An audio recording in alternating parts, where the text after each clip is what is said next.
Buat orang-orang tertentu, memakai iPhone versi paling update adalah suatu keharusan. Walau kita telaah secara fungsi di kebutuhan, jangan-jangan itu berlebihan.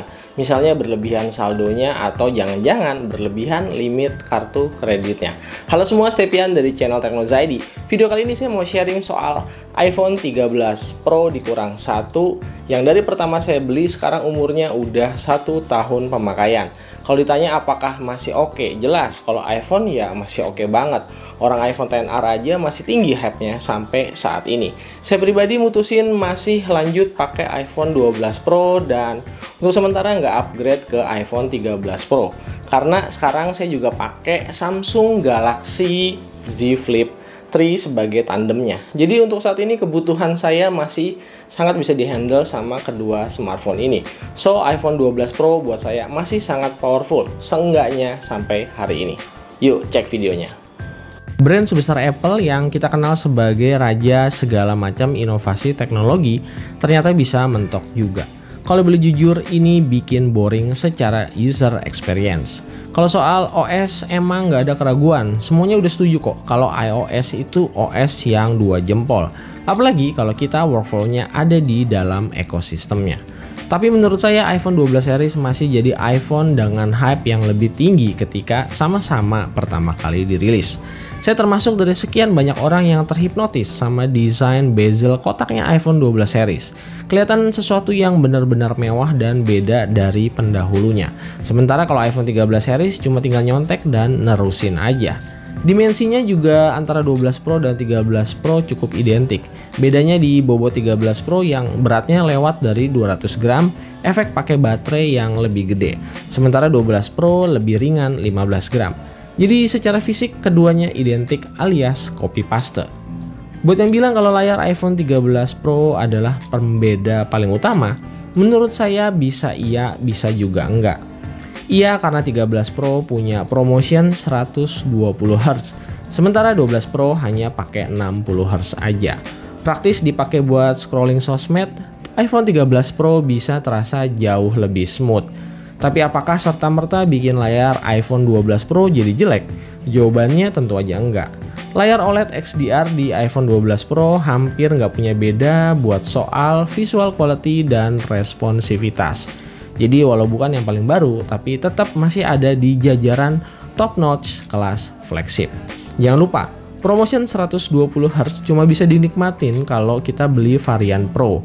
Jadi kalau kalian belinya 13 atau 13 mini, kalian tetap dapetin 60 Hz aja. Kalau soal ukuran notch di sini saya nggak bisa komen terlalu banyak dan ini bukan jadi masalah. Buat saya ya poni, mau kecil mau gede ya sama-sama poni juga. Bagian ini jujur bikin boring dan saya berharap Apple bisa kasih desain baru buat layarnya di next generasi. Ngikutin pansol kayak flagship Android juga nggak apa-apa kok. Celakanya bagian boringnya bukan itu aja. Di saat iPad udah beralih pakai port USB-C, iPhone 13 series ternyata masih pakai port Lightning. Ini tentu aja cukup ngerepotin karena bikin saya terpaksa harus bawa-bawa 2 kabel data sekaligus. Pada saat video ini dibuat, iPhone 12 Pro running di iOS 15.2. Dari pemakaian saya pribadi, versi OS-nya ya baik-baik aja. Nggak ada masalah selama saya pakai, masih smooth banget khasnya iOS. Buat sosmed dan browsing jelas lancar banget. Dipakai multitasking, banyak buka apps, aman juga. Kalau dipakai buat main game-game berat kayak Genshin Impact, pakai setting rata kanan, high 60 fps juga enak, lancar-lancar aja. Paling catatannya kalau digeber agak intens, gejala panas berlebihnya mulai sedikit terasa. Bagian back cover di pojokan sebelah kanan atas kalau kita cek pakai termometer bisa mendekat ke 45 derajat Celcius. Cuma kalau panasnya mulai agresif, HP ini bakal langsung throttling buat nurunin performanya sedikit. Ini hitungannya masih wajar dan sama sekali nggak ganggu. SoC Apple A14 Bionic emang punya kecenderungan seperti itu. Secara skor benchmark, iPhone 12 Pro ada di 600 ribuan. Walau angka ini nggak bisa serta-merta dibandingin sama skor di Android. Jadi secara overall performance iPhone 12 Pro masih saya acungin 2 jempol. Paling kalau soal UI ya balik lagi boring, berasa kayak gitu-gitu aja UI-nya. Sayangnya untuk di bagian baterai saya harus bilang jujur, saya tuh lumayan iri sama daya tahan baterai di iPhone 13 Pro yang katanya bisa tembus antara 7-8 jam. Sementara iPhone 12 Pro yang saya pakai jarang banget bisa nyentuh SOT 6 jam. Paling banter itu 5-5,5 jam aja. Ekstra 280 mAh baterai di iPhone 13 Pro secara mengejutkan bisa kasih SOT 2 jam lebih lama.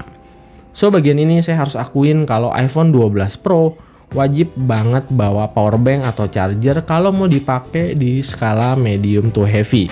Sementara kalau dipakai casual ya cukup 1 kali charge dalam sehari.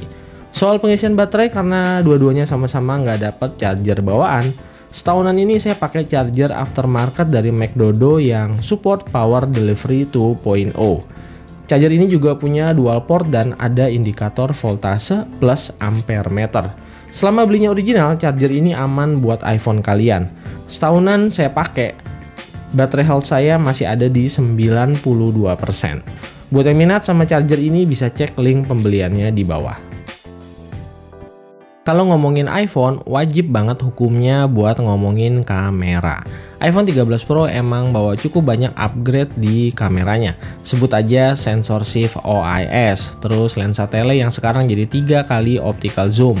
Terus buat lensa ultrawide sekarang udah pakai autofocus dengan bukaan lensa yang lebih gede. Terakhir Apple kasih software terbaru di kamera videonya lewat cinematic mode. Tapi yang perlu diingat adalah penyakit flare di lensanya ternyata masih ada, sama kayak di iPhone 12 Pro kemarin. Selama saya pakai kamera iPhone 12 Pro masih cukup memuaskan. Foto-foto hasil jepretannya masih ciri khas flagship ala iPhone. Detailnya dapet, akurasi warnanya bagus, urusan dynamic range-nya juga juara. Area highlight dan shadow bisa diekspos dengan sangat bagus. Buat ukuran low light, kamera iPhone 12 Pro juga masih sanggup bersaing dengan jajaran flagship Android lain.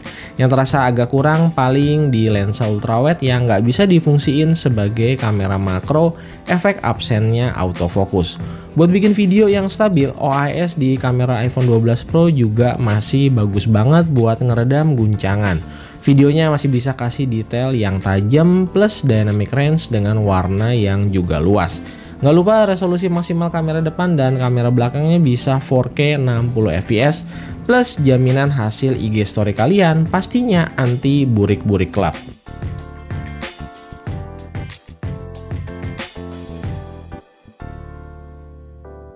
So itu dia tadi beberapa alasan kenapa saya lebih prefer bertahan pakai iPhone 12 Pro. Kayaknya bakal loncat langsung ke iPhone 14 Pro nantinya. Semoga aja seri berikutnya bisa lebih fresh dan bisa lebih wah lagi. Sekali lagi secara overall iPhone 13 Pro menurut saya masih terlalu banyak kemiripan sama iPhone 12 Pro. Apalagi secara user experience saya lagi nyobain adaptasi sama uniknya foldable phone di Galaxy Z Flip 3. Segitu dulu aja video kali ini. Buat kalian yang suka cari iPhone bekas, tentunya iPhone 12 Pro harga secondnya bakal lebih turun lagi. Efek dari iPhone 13 Pro yang juga udah mulai banyak dijual second. Yang paling penting pastiin belinya varian resmi yang di Indonesia supaya nggak ribet sama email dan juga after sales service-nya. Makasih buat yang udah mau sempetin nonton, like video ini kalau kalian suka, subscribe channel ini kalau kalian mau dukung supaya channel ini bisa lebih berkembang. Saya Stepian dan Teknoza ID pamit. Bye.